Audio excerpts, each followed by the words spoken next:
வணக்கம். நான் வசந்தராஜன், முன்னாள் கோவை தெற்கு மாவட்டத்துடைய தலைவர், முன்னாள் இளைஞரணி மாநில பொதுச் செயலாளர், பொள்ளாச்சி பாராளுமன்றத்துடைய 2024 வேட்பாளர். ஒரு மிக கடினமான நாள் என்று ஏறத்தாழ 28 ஆண்டுகள் சாதாரண 1998 சாதாரண கிளை தலைவராக என்னுடைய அரசியல் பயணத்தை தொடர்ந்து படிப்படியாக மண்டல் பொருளாளர், மாவட்ட இளைஞரணி பொதுச் செயலாளர், மாநில இளைஞரணி செயற்குழு உறுப்பினர், மாநில இளைஞரணி பொதுச் செயலாளர், மாவட்ட தலைவர், பாராளுமன்ற வேட்பாளர், மாநில செயற்குழு உறுப்பினர் என்று ஒரு சாமானியனை இந்த 28 ஆண்டுகளில் மிக உயரிய பதவிகளையும் பொறுப்புகளையும் கொடுத்து அலங்கரித்த ஒரு மாபெரும் இயக்கம் பாரதிய ஜனதா கட்சி. பாரதிய ஜனதா கட்சி இந்தியாவை பிடித்த மிக மோசமான மன்னராட்சி, ஊழலாட்சிக்கெல்லாம் முற்றுப்புள்ளி வைத்து இந்தியா முழுவதும் அந்த மிகப்பெரிய ஒரு புரட்சியை ஏற்படுத்தி இன்றைய தினம் உலகம் போற்றக்கூடிய ஒப்பற்ற தலைவர் நரேந்திர மோடி அவர்கள் இன்றைக்கி பார்த்திங்கன்னா தெரியும், தேசம் எவ்வளோ பாதுகாப்பாக, எல்லையில் பாதுகாப்பாகவும், எந்த நாடுகளுக்கு போனாலும் இந்திய நாட்டுடைய மதிப்பு உயர்ந்து இருக்கிறது. உலகமே பெட்ரோல் டீசல் தட்டுப்பாட்டில் இருந்தாலும் எல்லாரும் எங்கள் மோடிக்கு நாங்கள் கிஃப்ட் கொடுக்குறோம், நாங்கள் வழி விடுறோம், ரஷ்யா உக்ரைன் போராக இருந்தால் இந்தியாவுடைய விமானத்துக்கு வழி விடுகிறோம், இந்தியாவுடைய கப்பலுக்கு போர் நடக்கும்போது வழி விடுகிறோம் என்று உலக மத்தியில் இந்தியாவுக்கு மிகப்பெரிய ஒரு உயர்ந்த மதிப்பும், ஊழலே இல்லாத 12 ஆண்டுகளில் ஒரு ஊழல் இல்லாத பல்வேறு வளர்ச்சி.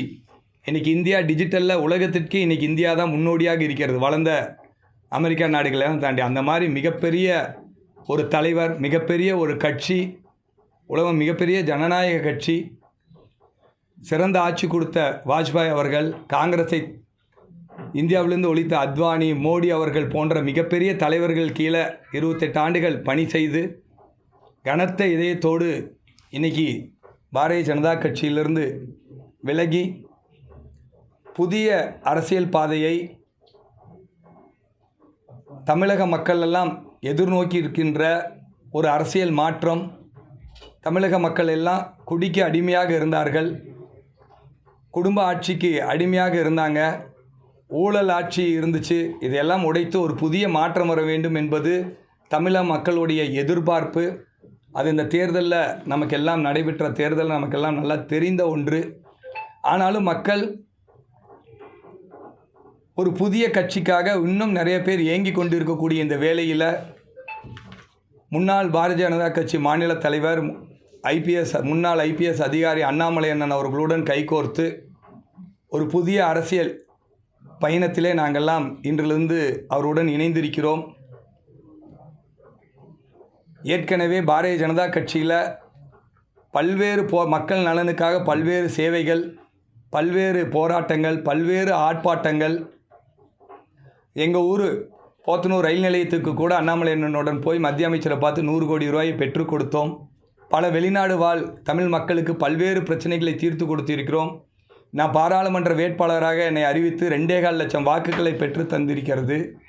இந்த மாதிரி பல்வேறு விஷயத்துக்கு உறுதுணையாக இருந்த அத்தனை பாரதிய ஜனதா கட்சி தலைவர்களுக்கும், என்னுடன் இன்று வரை பணியாற்றிய பாரதிய ஜனதா கட்சியோடைய அத்தனை உறவுகளுக்கும் நன்றி தெரிவித்து கனத்த இதயத்தோடு தமிழ்நாடு மக்கள் எதிர்பார்க்கும் ஒரு புதிய மாற்றத்தை நோக்கி எங்கள் பயணம் இன்று தொடங்கி இருக்கிறது.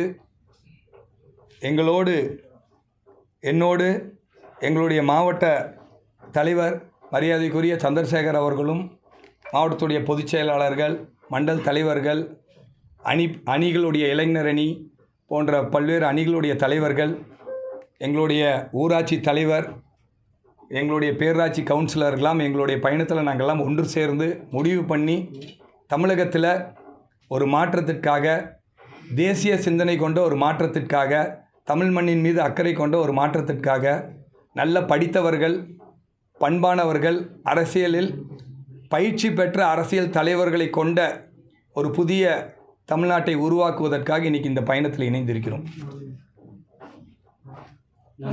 கூட சேர்ந்து மொத்தம் எத்தனை நிர்வாகிகள் கோவை மாவட்டத்திலிருந்து போகிறாங்களா? ஆனால் இப்போ நமக்கு ஒன்றும், நாம் போய் எந்த பிஜேபி நம்மளுடைய தாய் கட்சியாக இருந்துச்சு, பிஜேபியில் எவ்வளோ நாள் பயணிச்சிட்டோம். ஒருவரை கூட நான் காலையிலேயே என்னுடைய ராஜினாமா கடிதத்தை கனத்த இதயத்தோடு பதிவிட்டிருந்தேன். ஒருவரை கூட பாரதிய ஜனதா கட்சியிலிருந்து வாருங்கள் என்று யாரையும் நானும் கூப்பிடல. என்னையும் எங்களுடைய முன்னாள் மாநில தலைவர் அழைக்கவில்லை. நான் காலையில் என்னோடய ராஜினாமா கடிதத்தை எழுதிட்டு பார்க்கும்போது தெரியும், அப்போ வந்து 50,000க்குள்ளே இருந்துச்சு எங்கள் மெம்பர்ஷிப்பு. இன்றைக்கி பார்த்தா இப்போ 6 லட்சத்தை தாண்டி போய்கொண்டு இருக்குது எங்களோட மெம்பர்ஷிப்பு. யார் யாரெல்லாம் இணைந்திருக்கான்னு தெரில. இப்பொழுது என்னை சந்தித்த காலையிலேருந்து முடிவெடுக்காமல் இருந்தார். இப்போ எங்கள் சந்தித்து பார்த்தா இப்போ பார்த்தா எங்கள் மாவட்ட தலைவர் வந்திருக்கிறாரு. இப்போ ஒரு 10 எங்கள் மாவட்டத்திலேருந்து 10 ஒன்றிய தலைவர்கள் வந்திருக்காங்க. அணிப்பிரிவு தலைவர்கள் 2-3 பேர். மக்களுடைய பிரதிநிதிகள் மிக அதிகமான வாக்கு வித்தியாசத்தில் வெற்றி பெற்ற நம்மளுடைய அரசம்பாளையம் ஊராட்சி தலைவர், செட்டிப்பாளையத்தில் 2 பேரூராட்சி கவுன்சிலர்கள், இவங்கெல்லாம் வந்து இணையும் போது தான் நமக்கு இணையிறாங்கன்றது தெரியும். அதனால் எவ்வளோ பேர் இப்போ வந்து இணைஞ்சிருக்காங்கன்றது நமக்கு தெரியல. நம்ம யாரையும் கேட்கல, யாரையும் கூப்பிடல. தொடர்ந்து தொலைபேசியில் அழைப்பு வந்து கொண்டே இருக்கிறது. இணைந்திருக்கிறோம், வாழ்த்து தெரிவித்திருக்கிறோம் அப்படின்னு சொல்லி வாழ்த்துக்கள் சொல்லி மகிழ்ச்சியை தெரிவித்து அழைப்பு வந்து கொண்டே இருக்கணும். பாஜக மெல்ல மெல்ல வளர்ந்து வரக்கூடிய சூழலில் இப்போ இந்த மாதிரி ஒரு முடிவு எடுத்திருக்கீங்க. இது கட்சிக்கான சரிவாக பார்க்கலாமா? ஆனால் நிச்சயமாக பாரதிய ஜனதா கட்சி இந்தியாவுக்கு மிகப்பெரிய வளர்ச்சி கொடுத்தது. இந்தியாவில் அனைத்து இடத்துலையும் வெற்றி பெற்றது. முடியவே முடியாது என்று நினைத்த மேற்கு வங்காளத்தில் வெற்றி பெற்றது. பல மாநிலங்களை தொடர்ந்து 3 முறை 4 முறையெல்லாம் வெற்றி பெற்றிருக்கிறது. நாங்கள்லாம் நீங்கள் ஏன் அப்படின்னு பார்த்தீங்கன்னா, நல்ல சமுதாய சிந்தனை கொண்ட என்னுடைய உறவுகள் எல்லாம் கூட இருக்கும். சமுதாய அக்கறை கொண்டவர்கள், இந்த சமுதாயத்தில் நல்லது பண்ணணும்னு நினைக்கிறவங்க, நல்ல மரியாதையானவர்கள், நேர்மையானவர்கள், கடினமாக பல ஆண்டுகளாக தொடர்ந்து உழைப்பை கொட்டி கொட்டி அந்த உழைப்பு தமிழகத்தில் வீணடிக்கப்படுகிறது. இந்த மாதிரியான நல்ல தலைவர்களை வீணாக்கக்கூடாது. அதனால் நம்ம வந்து இனி வந்து நாங்கள் வந்து போகணுன்னா, நான் நேற்று முடிவு பண்ணும்போது பேசினோம், பக்கத்தில் கர்நாடகாக்கோ வெஸ்ட் பெங்காலுக்கோ வேற எங்கேயாச்சும் போய் வீடு குடிமாற்றி இந்த நல்ல கட்சியில் தொடரணும். இல்லை என்றால் நல்ல மனிதர் பின்னாடி மக்கள் எதிர்பார்த்து கொண்டு இருக்கிறாங்க, அந்த கட்சிக்கு போகணும் அப்படின்னு முடிவு பண்ணி நேற்றெல்லாம் யோசித்து இந்த அத்தனை நல்ல தகுதியான படித்த பண்பான சமுதாய அக்கறை கொண்ட இளைஞர்கள் எல்லாம் வீணடிக்கக்கூடாது அவங்க உழைப்பு அப்படின்றதுக்காக நாங்கள் இன்றைக்கி இந்த முடிவு எடுத்திருக்கோம். நிச்சயமாக சிறிய தமிழகத்தில் ஒரு பின்னடைவு தான் எங்களுடைய தாய் கட்சி. நாங்கள் இருந்து வந்துட்டு இருந்த கட்சிக்கு அது கொஞ்சம் மனவேதனை தான் அளிக்கிறது. அண்ணாமலை அவர் மட்டுமே நீங்கள் விலகி அங்கே போகிறதுக்கு அண்ணாமலை மட்டுமே காரணமா, இல்லை கட்சி சார்ந்த ஏதாச்சும் காரணங்கள் இருக்கா? நீங்கள் எம்எல்ஏ சீட்டு கூட நீங்கள் ட்ரை பண்ண தான் பல்வேறு தகவல்கள் வந்தது, ஆனால் வந்து கிடைக்கல. அதுவும் ஒரு காரணமாக. ஆனால் நாங்கள் ஏதோ இன்றைக்கி கட்சிக்கு வந்து இல்லை 3-4 ஆண்டு கட்சிக்கு வந்து ஏதோ காரணம் கிடைக்கவில்லை என்று நினைக்காதீங்க. நான் 98 கட்சிக்கு வந்தேன், கிளை தலைவராக இருந்தேன். அத்தனை தேர்தலையும் பூத் ஏஜென்ட்டாக கவுண்டிங் ஏஜென்ட்டாக போய் கடைசி வரைக்கும் வருவோம். பிஜேபி 10 ஓட்டு 8 ஓட்டு 12 ஓட்டு வாங்குகிற காலகட்டத்தில் கூட 5-6 மணிக்கு கவுண்டிங் போனால் என்னை பார்த்து எல்லாரும் ஏளனமாக சிரிக்கும் பொழுதும் கூட கடைசியாக 5 மணிக்கு கவுண்டிங் முடிஞ்சு 4000 ஓட்டு அப்படின்னு சொல்லிட்டு வருவோம். அப்படியே கம்பீரமாக வருவோம். பூத்து பெட்டி ஏற்றும் போதுலேருந்து பெட்டியை திருப்பி காலையில் மார்க் போல் ஸ்டார்ட் பண்ணுறதுலேருந்து பெட்டி ஏற்றுற வரைக்கும் கூட இருந்து வருவோம். பிஜேபி படுதோல்வி அடைந்த காலத்துல எல்லாம் பயணித்திருக்கிறோம். இப்போ நான் என்னுடைய வாழ்க்கை வந்து வெற்றிகரமான பயணம் இல்லை. 2004லேருந்து 2008 வரைக்கும் எனக்கு எந்த ஒரு பொறுப்புகளும் இல்லாமல் இருந்துச்சு. மரியாதைக்குரிய அன்றைக்கி சிபி ராதாகிருஷ்ணன் அவர்கள் கூட இருந்து அந்த பீரியட் முடிஞ்சதுக்கப்புறம் எனக்கு 4 ஆண்டுகள் பொறுப்பு இல்லை. இளைஞரணி பொதுச் செயலாளராக 3 ஆண்டு இருந்தேன். அதுக்கப்புறம் 6 ஆண்டு இளைஞரணியில் மாநில செயற்குழு உறுப்பினராக தான் இருந்தேன். அதுவும் எனக்கு நிறைய டீப்ரமோஷன் ஆகி 6 ஆண்டுகள் 2011லேருந்து 2016 வரைக்கும் எனக்கு வந்து எந்த பெரிய பொறுப்புகள் தரப்படவில்லை. நான் டீப்ரமோட் ஆகி தான் இருந்தேன். அது மாதிரி 2016லேருந்து 20 வரைக்கும் பொதுச் செயலாளராக இருந்தேன். 20க்கு அப்புறம் மாவட்ட தலைவராக இருந்தேன். பாராளுமன்ற வேட்பாளராக இருந்தேன். பாராளுமன்ற வேட்பாளர் முடிஞ்சதுக்கப்புறம் எனக்கு வந்து உள்ளாட்சி மேம்பாட்டு பிரிவோட ஒரு துணைத் தலைவராக கொடுத்தாங்க. 15 ஆண்டுகளுக்கு முன்னாடி இளைஞரணியோட பொதுச் செயலாளராக இருந்தேன். 10 ஆண்டுகளுக்கு முன்னாடி 2016ல் 10 ஆண்டுகள் கழித்து எனக்கு உள்ளாட்சி மேம்பாட்டு பிரிவோட துணைத் தலைவர் கொடுத்தாங்க. 10 ஆண்டுகளுக்கு முன்னாடி இருந்ததோட இப்போ வந்து ரொம்ப குறைவான ஒரு பொறுப்பு கொடுத்தாங்க. இருந்தாலும் அதில் சந்தோஷமாக தான் பணியாற்றிட்டு இருந்தோம். மத்திய பாஜக மேலே எந்த இதுவும் இல்லை. ஆனால் தமிழகத்தில் போகக்கூடிய சூழ்நிலை பார்க்கும் பொழுது இப்போ நடந்த தேர்தலில் அதுக்கான தலைவர்களுடைய நடவடிக்கைகள் யாரையும் குறை சொல்ல வேண்டாம்னு இருக்கோம். ஏன்னா எல்லாரும் கடினமாக உழைத்தவர்கள், ஒவ்வொருத்தங்களையும் குறை சொல்லிட்டு வெளியே வரக்கூடாது அப்படின்றது தான் இருக்குது. பட் அந்த மனதுக்கு பாதித்ததான சூழ்நிலைகள்லாம் இங்கே பார்த்தோம். இனி வந்து இதில் வந்து நாம் வந்து பயணித்தால் நம்ம கூட இருக்கிறவங்க நம்ம சிந்தனை செயல் வடிவமாக்கக்கூடிய வாய்ப்பு இல்லை அப்படின்ற முடிவுக்கு வந்திருக்கோம். ஆனால் இப்போ அண்ணாமலை போனது பெரிய பாதிப்பு ஏற்படுதுன்னு நயனா நாகேந்திரன் சொல்லியிருக்காரு. ஆனால் பாரதிய ஜனதா கட்சி இன்றைக்கி 10% வாக்குகள் இருக்குது. அதை வந்து ஒப்புக்கொள்ளணும். நீங்கள் வந்து தேர்தல் ரிசல்ட்டில் 3% சொன்னாங்க கூட பாரதிய ஜனதா கட்சி ஒரு 3% வாக்குகள் எல்லாம் இருந்தால் கூட நம்ம வந்து உள்ளாட்சி தேர்தலில் போன பாராளுமன்ற தேர்தலில் 10% இருந்து பாரதிய ஜனதா கட்சி மிகப்பெரிய கட்சியாக தான் இருந்துச்சு. இதில் பார்த்தீங்கன்னா ஒரு 3% பேர் பழைய சித்தாந்தம் எங்களை மாதிரி ஐடியாலஜியோடு இருந்த 3% பேர் இருக்காங்க.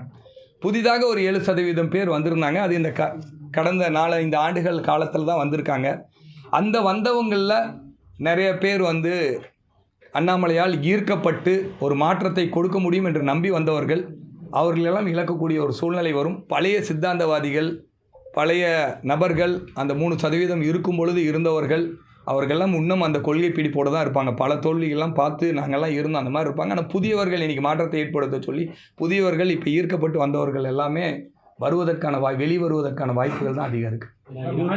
சொல்லியிருக்காரு RSS BJP அடுத்த திட்டமாக அண்ணாமலை வந்து புதுசாக இயக்கம் நடந்தது. அண்ணாமலை அண்ணா வந்து எனக்கு ரொம்ப நாளாக ஒன்று இருக்கும். நான் எல்லாரும் ஒரு கட்சியில் இருந்தால் எல்லாத்தையும் பிடிக்கும்னு சொல்ல முடியாது. பிஜேபியில் 99% பிடித்திருந்தாலும் கூட 1-2 நமக்கும் ஒரு இண்டிவிஜுவாலிட்டி பிடிக்காமல் இருக்கும். அது அண்ணாமலை அண்ணா வந்ததுக்கப்புறம் அது எனக்கு ரொம்ப பிடிச்சிது. பாரத் மாதா கி ஜெய் அப்படின்னு சொல்கிறது எனக்கு மிகப்பெரிய சந்தோஷம். எந்த ஒரு தலைவனையும் தாங்கி பிடிக்காமல் பாரதம் எப்போதும் ஜெயிக்கணும், இந்தியா ஜெயிக்கணும் அப்படின்னு சொல்கிற கோஷம் அதை என் தாய்மொழியில் போடணுன்றதான் நான் எப்பொழுதுமே எல்லாத்துக்கிட்டையும் சொல்லுவேன். பாரத அன்னையின் புகழ் ஓங்குக, இல்லை வாழ்க வாழ்க வாழ்கவே, பாரத தாய் வாழ்கவே, பாரதம் ஜெயிக்கணும், பாரதம் வெல்லணும் அப்படின்ற கோஷம் தாய்மொழி தமிழில் போடணும்னு நினைப்போம். அப்புறம் நீங்கள் பார்த்தீங்கன்னா தண்ணி விடலை மேகதுவதில்லைன்னா உடனே அண்ணாமலை அண்ணா வந்து அன்னைக்கு காங்கிரஸ் இந்த பிஜேபி ஆட்சியாக இருந்தாலும் எடுத்து குரல் கொடுக்கக்கூடியவர்.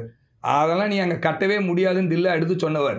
தன்னுடைய சொந்த கட்சி தேசியத்தில் அங்கே நிறைய எம்பியை ஜெயிச்சு மக்கள் எல்லாம் கர்நாடகாவில் வாரி ஓட்டு போட்டு அந்த கட்சி அங்கே நம்மளுடைய கட்சி அங்கே ஆட்சியில் இருக்கும் பொழுது மத்திய பாஜக கூட அங்கே சப்போர்ட் பண்ணலான்னு நினைப்பாங்க. அங்கே அத்தனை பேர் ஓட்டு போட்டிருக்கிறாங்க, நம்ம அதுக்கு தான் சப்போர்ட் பண்ணணும், தமிழ்நாட்டில் ஓட்டே போடல அப்படின்னு நினைப்பாங்க. ஆனால் அண்ணாமலை அண்ணன் உறுதியாக டேமெல்லாம் கட்ட விட மாட்டோம், எங்கள் உரிமையை மீட்போம், எங்கள் தமிழ் உரிமையும் எங்கள் தமிழ் மண்ணையும் மீட்க வேண்டும் என்று தொடர்ந்து குரல் கொடுக்கக்கூடியவர்.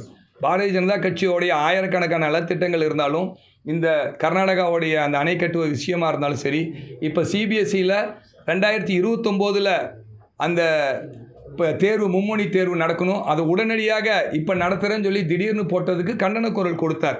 அதனால் பாரதிய ஜனதா கட்சி செய்யக்கூடிய நல்லது எல்லாத்தையும் ஆதரிப்போம். தலைவர் தெளிவாக சொன்னார். அவங்க செய்யக்கூடியதெல்லாம் இங்கே இருக்கக்கூடிய மற்ற கட்சிகளைப் போல இருக்கக்கூடிய தமிழ்நாட்டில் இருக்க ஒட்டுமொத்த கட்சிகள் பாரதிய ஜனதா கட்சி எதை செஞ்சாலும் எதிர்த்துட்டு இருப்பாங்க. அப்படியெல்லாம் இல்லை. அண்ணன் தெளிவாக சொன்னார், பாரதிய ஜனதா கட்சி செய்கின்ற நல்லதுக்கெல்லாம் உறுதுணையாக இருப்போம். தமிழ் மண்ணுக்காகவும் தமிழ் மண்ணுடைய உரிமைக்காகவும் நிச்சயமாக ஏதாச்சும் பாதிப்பு இருக்கும் பொழுது நிச்சயமாக அதுக்காக குரல் கொடுக்கக்கூடியதாக எங்களுடைய இயக்கம், புதிய இயக்கம் இருக்கும் அப்படின்றது தெளிவாக அண்ணாமலை என்ன சொல்லியிருக்கேன். 28 வருஷமாக கட்சி பணி மக்கள் பணி ஆட்டிட்டு இருந்தீங்க. நீங்கள் இப்போ வந்து தமிழக பாஜக தலைவர்களோட உங்களுக்கு சரியான அங்கீகாரம் கொடுக்கலையோ, அதனால் நீங்கள் அதை ஏற்கனவே கடந்த சட்டமன்ற தேர்தலில் உங்களுக்கு வாய்ப்பு கொடுக்கலங்கிறதுக்காக போராட்டம் பண்ணீங்க அப்படிங்கும்போது அது ஒரு காரணமா நீங்கள் பாஜக நடக்கிறதுக்கு 28 வருஷமா? அது மட்டுமே காரணம் இல்லை. பாரதிய ஜனதா கட்சியில் நிறைய அங்கீகாரம் எனக்கு கிடைத்திருக்கிறது. பல முறை என்னை வந்து 2015 இந்தியாவுடைய பிரதிநிதியாக சைனாக்கு என்னை அனுப்பிச்சி விட்டாங்க. இந்தியாவுடைய இளம் பிரதிநிதியாக சைனாக்கு அனுப்பிச்சி விட்டாங்க. மாவட்ட தலைவர் கொடுத்தாங்க, மாநில இளைஞர் பொதுச் செயலாளர் கொடுத்தாங்க, வேட்பாளர் கொடுத்தாங்க. இந்த முறை சில டைம் சீட்டு கேட்குறோம், சீட்டு கிடைக்கல. பட் அந்த ஒரு வேதனை எல்லாத்துக்கும் இருக்கும்.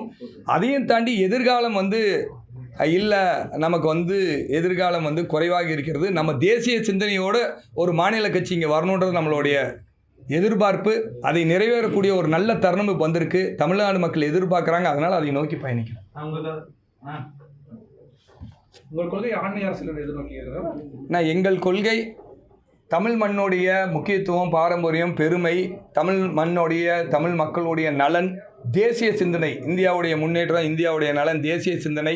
அதை விட எல்லா கட்சிக்கும் இல்லை, தமிழ்நாட்டில் இருக்கிற கட்சிகளுக்கெல்லாம் தமிழ் மண்ணுடைய பற்றி தான் முக்கியத்துவத்தோடு இருப்பாங்க. தேசிய சிந்தனை இருக்கக்கூடிய கட்சிகள் குறைவு தான், பிரிவினைவாத கட்சிகள் தான் அதிகமாக இருக்குது. எங்கள் கட்சியில் தேசிய சிந்தனையோடு அதையும் தாண்டி நல்ல படித்த பண்பான திறமையான இளைஞர்கள், பெண்கள், பொதுமக்கள், பயிற்சி பெற்ற அரசியல் தலைவர்களை கொடுக்கக்கூடிய ஒரே கட்சியாக இன்றைக்கி அறிவிச்சிருக்கிறார். அரசியல் கட்சிகளில் இன்றைக்கி நிறையா அரசியல் கட்சிகள் மாற்றம் கூட வந்திருக்கு.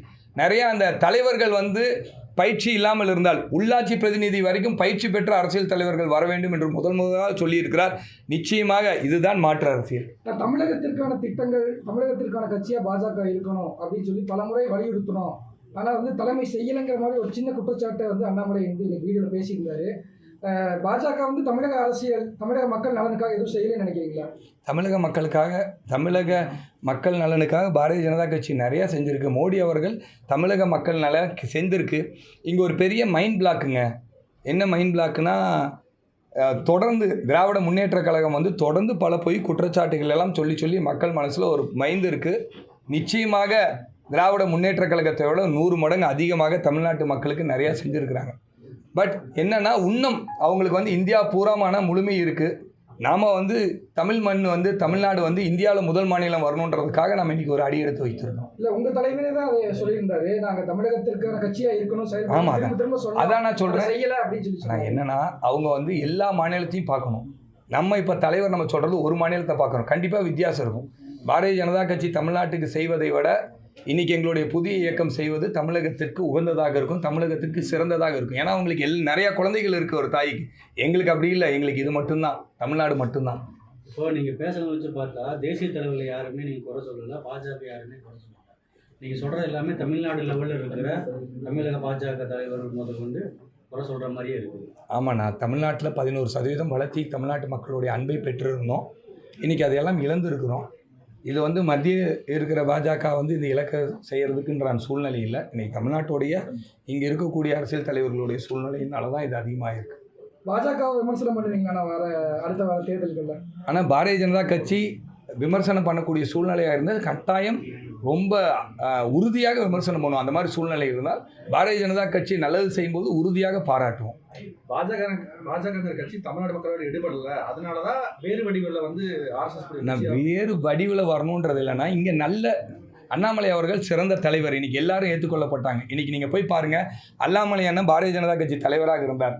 நான் வந்து இங்கே மாவட்ட தலைவராக இருந்தேன். நிறைய உதவிகள்லாம் செய்திருக்கேன். என்னோட 3-4 நண்பர்களுக்கு தொடர்ந்து அவங்களுக்கு பல்வேறு சூழ்நிலையில் உதவி செய்திருக்கேன். ஒரு நாள் கூட பிஜேபிக்கு அவங்க வந்ததில்லை. இன்றைக்கி காலையில் என்னை கூப்பிட்டாங்க, அண்ணா நாங்கள் உங்கள் இயக்கத்தில் இணைஞ்சிட்டோன்றாங்க. என் கூட ரொம்ப நாள் ட்ராவல் பண்ணுறாங்க. அண்ணன் அதே அண்ணன் தலைவராக இருந்தார் தமிழ்நாட்டுக்கு, நான் இந்த மாவட்டத்துக்கு தலைவராக இருந்தேன். பல்வேறு நல்லது அவங்களுக்கு செஞ்சுருக்கேன். பல்வேறு பொருளாதார உதவியில் அவங்களுக்கு வேணுன்ற இக்கட்டான சூழ்நிலையில் பொதுவான விஷயத்தை அவங்க சொல்லும்போது எல்லாத்தையும் செஞ்சு கொடுத்துருக்கோம். அன்றைக்கெல்லாம் வராதவங்க இன்றைக்கி என்னை கூப்பிட்டு வரான்னு இருக்காங்க. இன்றைக்கி காலையிலேருந்து எதிர்பாராத பல்வேறு பொதுமக்கள் வந்து இந்த கட்சியில் இணைந்துட்டு என்னை கூப்பிட்டு இணைஞ்சிட்டேன்னு சொல்லும்போது இன்றைக்கி இது வந்து தமிழக மக்களுடைய வெகுஜன அரசியலில் முதல் கட்சியாக இன்றைக்கி வந்து எங்களுடைய இயக்கம் உருவெடுத்திருக்கு. இவ்வளவு காலம் வந்து பாஜகவை முன்னிறுத்தி மக்களை சந்திச்சிங்க. இப்போ பாஜகவே எதிர்த்து மக்களை சந்திக்கும் போது மக்கள் எந்த அளவுக்கு ஏற்றுவாங்க நம்புறீங்க? ஆனால் மக்கள் வந்து இன்றைக்கி பார்த்தீங்கன்னா தெரியும் மக்கள் எப்படி ஏற்றுக்கிறாங்கன்றதை. எங்களோட மெம்பர்ஷிப் இப்போ தான் போட்டிருக்கோம். இன்னும் நிறைய பேருக்கு தெரியாது. ஆனாலே இன்றைக்கே 7 லட்சத்தை இப்போ கொஞ்சம் நேரத்தில் 1 மணிலேருந்து இப்போ வரைக்கும் 7 லட்சத்தை நெருங்கி வந்திருக்கு.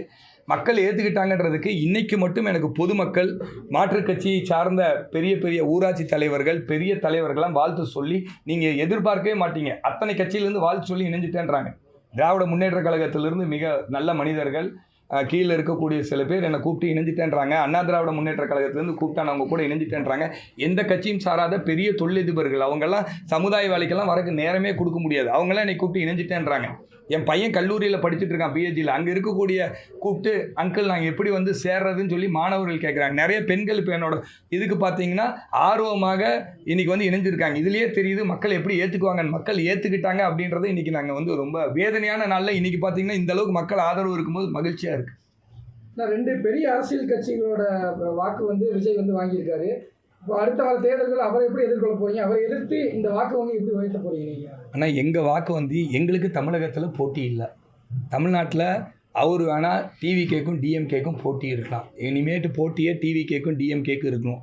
ஆனால் எங்களோட இயக்கத்துக்கு இனி தமிழ்நாட்டில் போட்டியே இல்லை. ஏன்னா எங்களோடது வித்தியாசமான கட்சி, தேசிய சிந்தனை கொண்ட கட்சி எங்களுடைய கட்சி. அதில் ஒரு வித்தியாசத்தோடு நிற்கிறோம். தமிழ்நாடு மக்கள் எப்பவும் தேசியத்து பக்கம் இருந்திருக்கோம். இந்தியாவோட சுதந்திர போராட்டத்திற்காக அதிகமான பங்களிப்பு இந்த மண்ணிலிருந்து தான் தொடங்கி இருக்கிறது. இந்த மண் எப்பொழுதும் தேசியத்து பக்கம் நிற்கும். நல்ல தேசியத்தை சிந்தனை கொண்ட மாநில கட்சி தமிழ்நாட்டில் இல்லை. இப்போ தான் வந்திருக்கு. தேசிய சிந்தனை கொண்ட ஒரு மாநில கட்சி வந்திருக்கு. அது ஒரு பெரிய வித்தியாசம். நாங்கள் மாறுபட்டுருக்கோம். அதுக்கப்புறம் படித்த, திறமை வாய்ந்த, நேர்மையான, பயிற்சி பெற்ற அரசியல்வாதிகளை உருவாக்குவோம். உள்ளாட்சி வரைக்கும் இருக்கோம். எங்களுக்கு காம்படிட்டரே இல்லை. எந்த ஒரு அரசியல்லையும் நீங்கள் பார்த்தீங்கன்னா பயிற்சி பெற்ற ஒரு வேட்பாளர்களோ, பயிற்சி பெற்ற ஒரு நிர்வாகிகளோ, தலைவர்களோ இருக்குன்னு சொல்லுங்கள். எங்களுக்கு காம்படிஷனே இல்லை. குவாலிட்டியான நீங்கள் வந்து பயிற்சி பெற்ற அரசியல் தலைவர்களை உருவாக்க போகிறோம். தேசிய சிந்தனை கொண்டு இருக்கிறோம். தமிழ் மக்களுடைய நலனுக்காக இருக்கோம். எங்களுக்கு போட்டியே இல்லை. அவங்க 2 பேத்துக்கான மற்ற ஒரே சித்தாந்தத்தில் இருக்க அவங்க 2 பேத்துக்கு போட்டி இருக்கலாம், நிறைய பேத்துக்கு போட்டி இருக்கலாம் மற்ற கட்சிக்கு. எங்களுடைய இயக்கம் புதிய கட்சிக்கு தமிழகத்தில் போட்டி இல்லை. பாஜகவிற்கான அந்த வாக்கு சதவீதம் கடுமையாக குறைஞ்சதுக்கு காரணமே வந்து தமிழகத்தில் தேசிய சிந்தனைக்கு ஆதரவு இல்லை அப்படின்றது ஒரு எடுத்துக்காட்டாக எடுத்துக்கலாம். அப்படி இருக்கும்போது தேசிய சிந்தனையோட நாங்கள் வந்திருக்கோம், தமிழகத்தில் எங்களுக்கு போட்டியே இல்லை அப்படின்றது எப்படி எடுத்துக்கலாம்? ஆனால் தமிழகத்தில் தேசிய சிந்தனை நீங்கள் பாருங்கள், 2 திராவிட கட்சி இல்லாமல் 2014 18% வாங்கியிருக்கோம். இப்போ 2024 2 திராவிட கட்சிகள் இல்லாமல் 2 ஆண்டுகளுக்கு முன்னாடி 20% வாக்கு வாங்கியிருக்கு. எப்படி தேசியத்துக்கு ஆதரவு இல்லைன்னு சொல்கிறீங்க? தேசியத்துக்கு ஆதரவு இருக்குது. தமிழ்நாட்டு மக்களுடைய நம்பிக்கை பெறக்கூடிய தலைவர்கள் வரும்பொழுது தேசியத்துக்கு இன்னைக்கு இளைஞருடைய நம்பிக்கை பெற்றிருக்கிறார். பொதுமக்களுடைய நம்பிக்கை, படித்த பண்பானவர்கள், நல்ல மாற்றம் வேணும் என்று அவர்களுடைய அன்பை பெற்றிருக்கக்கூடிய தலைவர் முன்னெடுக்கிறார். அதனால நிச்சயமாக ஒரு பெரிய மாற்றம் இருக்கும். தேர்தலுக்கு முன்னாடி வரைக்கும் எப்படியாவது நமக்கு ஒரு நல்ல ஒரு பதவி கிடைக்கும் அப்படின்னு எதிர்பார்த்திருந்த அண்ணாமலை எதுவுமே இல்லை அப்படின்ற ஒரு சூழ்நிலை இன்னைக்கு வந்து தேர்தலுக்கு பிறகு தனி கட்சி ஆரம்பிக்கிறேன்னு சொல்லியிருக்காரு. அப்படி இருக்கும்போது அவரை நம்பி நீங்க பின்னாடி போறீங்க, அது எந்த அளவுக்கு உங்களுக்கு ஒரு வெற்றி வாய்ப்பை கொடுக்கும்னு நினைக்கிறீங்க? ஆனால் அண்ணாமலை அண்ணனுக்கு எதுவும் இல்லை அப்படின்னாலாம் இல்லை. போன தேர்தல்லையே அண்ணாமலை அண்ணன் எதிர்பார்த்திருந்தா எந்த தொகுதியில் வேணாலும் போட்டி போட்டிருக்கலாம். போன தொகுதியில் எல்லாம் போட்டு இன்னைக்கு வந்து தமிழ்நாட்டு மக்கள் ஒரு மாற்றம், 2 திராவிட கட்சிகளுக்கும் மாற்றம் வேணும்னு முடிவு பண்ணிட்டாங்க. பாரதிய ஜனதா கட்சி தேசிய கட்சி, ஒரு திராவிட கட்சி பின்னாடி நம்ம நின்னோம். அதனால் மக்கள் வந்து எங்களுடைய சித்தாந்தம் இருந்தனால, தேசிய பிடிப்பு இருந்தனால இன்றைக்கி வந்து எங்கள் 50-55 உறுப்பினர்கள் வெற்றி பெற்றிருக்காங்க. ஆனால் மக்களுடைய பெருவாரியான மாற்றம் இந்த 2 திராவிட கட்சிகள் வேண்டாம் அப்படின்ற பெருவான்மையான மாற்றம் தான் இதுக்கான காரணம். அந்த மாற்றத்தை மக்கள் விரும்பிய உண்மையான மாற்றம் எங்களோட மாற்றமாக தான் இருக்கும். வருகின்ற பொது தேர்தலில் நீங்கள் பார்ப்பீங்கன்னா சுமார் 7% வாக்கு வங்கி அண்ணாமலையினால தான் வந்துச்சு பாஜகவுக்குன்னு சொன்னீங்க. இப்போ அவர் தனி கட்சி தொடங்கும் போது இந்த வாக்குகள்லாம் அங்கே போக போகுது. ஸோ இதுக்கு மேலே பிஜேபியோட நிலைமை எப்படி இருக்கும் தமிழ்நாட்டில்? பிஜேபியோட நிலைமை கொஞ்சம் அதை தான் சொல்கிறேன், கொஞ்சம் தொய்வாக சரிவாகத்தான் இருக்கும். அவங்க நீ எப்படி பண்ண போகிறாங்க, எப்படி அவங்க கொண்டு போக போகிறாங்கன்றதை பொறுத்து தான் இருக்குது. இப்போ சரிவாகத்தான் இருக்கும். மத்திய பாஜக மேலே எந்த ஒரு அதிருப்தியும் இல்லை, மாநில பாஜக மேலே அதிருப்தி இருக்குது, அதனால தனி கட்சி தொடங்கன்னு சொல்ல வரீங்களா? இல்லை, நான் மத்திய பாஜக அவங்களுக்கு நிறையா இருக்குது. நம்மளுடைய புரிதல் கொஞ்சம் குறைவாக இருக்கிறது. நம்ம மாநிலத்தோடைய புரிதல் கொஞ்சம் குறைவாக இருக்குது. அவங்களோட எண்ணமெல்லாம் நல்லா தான் இருக்குது. நம்ம மாநிலத்தில் எப்படி கொண்டு போகணும், எப்படி பண்ணணுன்ற புரிதல் கொஞ்சம் குறைவாக இருக்குது. இப்போ கோவை மாவட்டத்தை பொறுத்த வரைக்கும் உங்களுடைய ஃபோக்கஸ் அங்கே எந்த கட்சியிலேருந்து நிர்வாகிகள் அதிகமாக இருக்கிறதா ஒரு பிளான்? ஆனால் இந்த கடந்த தேர்தலில் தோல்வியுற்ற கட்சிகளிலிருந்து நிறையா பேர் நல்ல தலைவர்கள் வருவதற்கான இசைவு தெரிவித்து நம்மளை எப்படி சேர்றது உங்களை பார்க்குறேன்னு என்னையே கூப்பிட்றாங்க. தோல்வி பெற்ற அத்தனை கட்சிகளில் இருந்தும், 2வது வாக்களித்து வெற்றி பெற்ற கட்சியிலிருந்து கூட இந்த மாற்றம் முன்னாடியே வரலையே, அண்ணாமலை அண்ணன் முன்னாடியே கட்சி ஆரம்பிச்சிருந்தா நாங்களாம் இங்கே ஓட்டு போட்டிருப்போமே அப்படின்னு சொல்லிட்டு இன்றைக்கி சாரையாக இணைந்து கொண்டிருக்காங்க. அப்போ பார்த்தீங்கன்னா வாக்களித்து வெற்றி பெற்ற கட்சிகளிலிருந்தும் நிறையா வராங்க. இப்போ அங்கே தான் ஓட்டு போட்டோன்னு சொல்லிட்டு வராங்க. தோல்வியுற்ற கட்சிகளிலிருந்து நிறைய பேர் வராங்க. அதனால் இன்றைக்கி ஒரு மிகப்பெரிய அரசியல் சக்தியாக தான் இருக்கும். இந்த இயக்க கட்சியை எப்போ உருவாடுது? ஆனால் என் தலைவர் ஒரு 3-4 நாள் கழித்து தலைவர்களை பார்க்குறோம். தலைவர் அதுக்கப்புறம் உட்காந்து பேசி என்னென்னலாம் அப்படின்னு அவர் சொல்லுவார். எவ்வளோ டைம் நம்ம இன்னும் தலைவர்கிட்ட நேரடியாக பேசலை, இன்னும் எவ்வளோ நாள் ஆகும், இப்போ தான் மெம்பர்ஷிப் சேர்த்துறாரு, நீ இதுக்கு ஒரு ஸ்ட்ரக்சர் கொண்டு வரணும், உள்ளாட்சி தேர்தலுக்கு முன்னாடி சில பயிற்சி பற்றையெல்லாம் கொடுக்குறேன்னு இருக்காரு எல்லாத்துக்கும். உள்ளாட்சியில் நல்ல தலைவர்களை உருவாக்க வேண்டும். ஏதோ MP MLA மட்டும் மாற்றத்தை கொண்டு வர முடியாது. உள்ளாட்சியிலிருந்து மக்கள் பிரதிநிதி மாற்றத்தை கொடுக்கணும்னு எண்ணம் இருக்க மக்கள் பிரதிநிதியை கொண்டு வரணுன்றனால நம்ம அதுக்கான திட்டமிடுதல் ஒரு வாரத்துக்குள்ளே உட்காந்து அண்ணன் கிட்ட பேசும்போது அண்ணன் சொல்லுவார். அதான் அண்ணன் கிட்ட அண்ணன் சொல்லியிருக்காரு, அந்த மாதிரி உள்ளாட்சி தேர்தலில் குவாலிட்டியான தலைவர்களை உருவாக்கணும்னு இருக்காரு. இந்த வாரம் இன்னும் ஒரு வாரத்துக்குள்ள ஓரளவுக்கு வடிவம் தெரியும் அண்ணன் எவ்வளோ செயல் திட்டம் என்னன்னு அண்ணன் கிட்ட பேசலாம்.